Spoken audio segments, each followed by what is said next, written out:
Bismillahirrahmanirrahim. Assalamualaikum warahmatullahi wabarakatuh.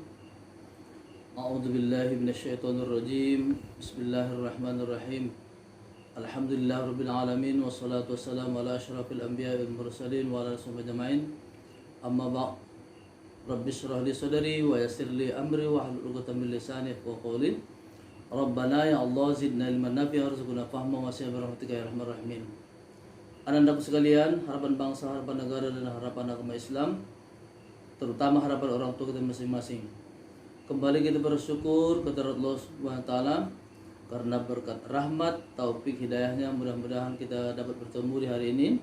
Sembari kita mengucapkan salawat dan salam kepada Nabi sallallahu alaihi wasallam yang sama-sama kita harapkan syafaatnya terutama dalam akhir amin ya rabbal alamin.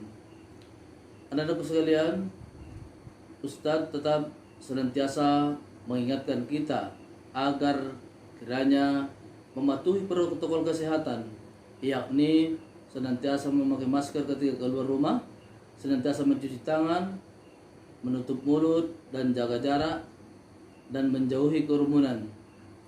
Kemudian yang tak kalah pentingnya adalah senantiasa membacakan doa yang sudah biasa kita laksanakan di perguruan Al-Azhar ini, yakni a'udzubillahi minasyaitonirrajim. Bismillahirrahmanirrahim. Allahumma inna na'udzubika minal baras wal junun wal juzam wal qaran wasi'al arsqam birahmatika ya arhamar rahimin. Kiranya berkat doa ini semua dapat perlindungan dari Allah Subhanahu wa taala dari segala macam bentuk penyakit penular.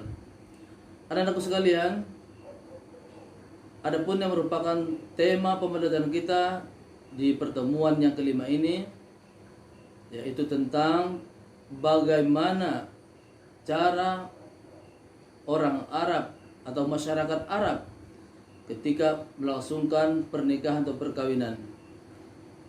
Dalam hal ini ada 5 cara.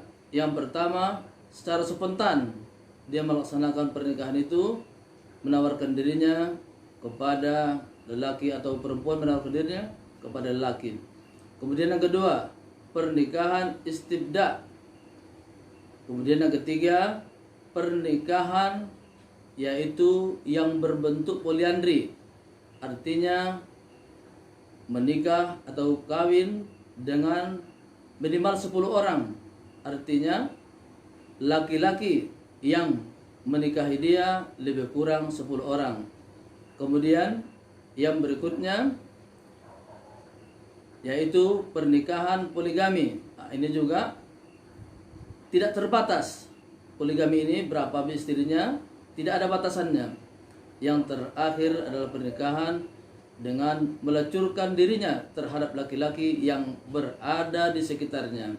Inilah merupakan pembahasan kita di pertemuan yang kelima ini. Untuk itu mari sama-sama kita lihat dan kita amati video pembelajaran berikut ini.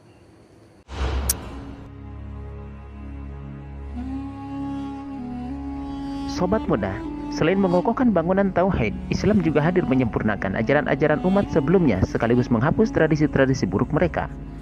Salah satunya adalah tradisi buruk dalam pernikahan masyarakat jahiliyah. Lantas seperti apa tradisi dan praktik pernikahan di zaman jelang Nabi diutus itu? Dalam Al-Hawi Al-Kabir, Al-Mawardi menuturkan ada 4 bentuk pernikahan pada zaman jahiliyah, yakni pernikahan al-wiladah, pernikahan al-istibdha, pernikahan ar-rahtu, dan pernikahan ar-rayah. Keempat bentuk pernikahan ini berdasarkan hadis Siti Aisyah yang diriwayatkan Al-Bukhari dalam sahihnya.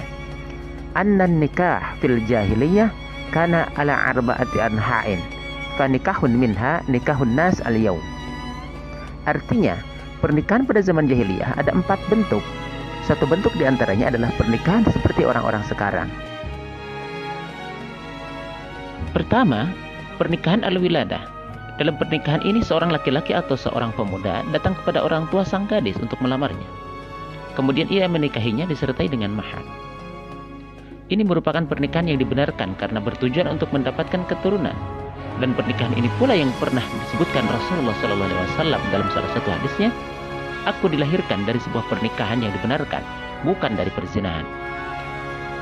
Karena memang Allah senantiasa mengantarkan bakal nabinya dari tulang rusuk yang cerdas kepada rahim yang bersih.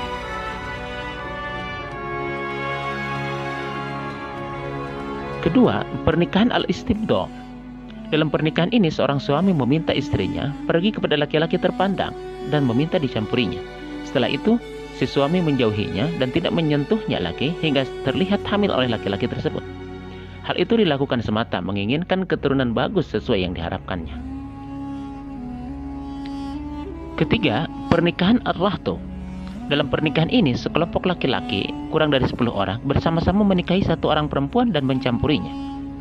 Setelah hamil dan melahirkan, si perempuan mengirimkan utusan kepada mereka. Tidak ada satupun di antara mereka yang menolak datang dan berkumpul. Di hadapan mereka si perempuan mengatakan, "Kalian tahu apa yang terjadi di antara kalian denganku? Kini aku telah melahirkan, dan ini adalah anakmu, hai fulan," sambil menyebut namanya. Si perempuan menasabkan anaknya kepada seorang laki-laki, dan laki-laki itu tidak bisa menolaknya. Keempat, pernikahan ar-raya. Dalam pernikahan ini, sejumlah laki-laki datang ke tempat kaum perempuan sundal. Sebagai tandanya, perempuan-perempuan itu menancapkan bendera atau ar-raya di depan pintu rumah mereka, sehingga siapapun laki-laki yang melintas dan menginginkannya tinggal masuk ke dalam rumah. Jika salah seorang perempuan itu hamil dan melahirkan, maka laki-laki tadi akan dikumpulkan. Mereka akan membiarkan seorang qaib atau seorang yang pandai mengamati tanda-tanda anak dari keturunan siapa. Setelah itu, sang qaib akan menasabkan anak tersebut kepada seorang laki-laki yang juga disetujui oleh si perempuan. Tidak ada seorang pun di antara mereka yang bisa menolak anak tersebut. Di penghujung hadis itu, Siti Aisyah menyatakan, "Falamma bu'isa Muhammadun sallallahu alaihi wasallam bil haqqi, hadama nikahal jahiliyyati kullahu illa nikahan nasi al-yawm." Artinya, ketika diutus membawa kebenaran, Muhammad sallallahu alaihi wasallam membatalkan semua pernikahan jahiliyah itu kecuali pernikahan seperti yang dilakukan orang-orang sekarang.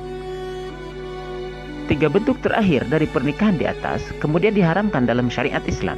Hanya saja dalam Al-Mawsu'atul Fiqhiyah Al-Kuwaitiyah ditambahkan satu bentuk lagi pernikahan yang diharamkan dalam syariat, yakni pernikahan syigar, di mana seorang laki-laki menikahkan putri atau saudari perempuannya dengan laki-laki lain, dengan tujuan agar dirinya bisa menikahi putri laki-laki lain tersebut tanpa mahar.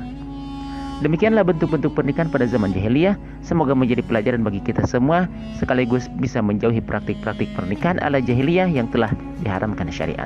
Wallahu a'lam. Demikianlah pembelajaran kita di hari ini. Semoga bermakna, bermanfaat kita semua. Dan mari sama-sama kita tutup dengan ucapan alhamdulillah alamin. Billahi taufiq wal hidayah. Assalamualaikum warahmatullahi taala wabarakatuh.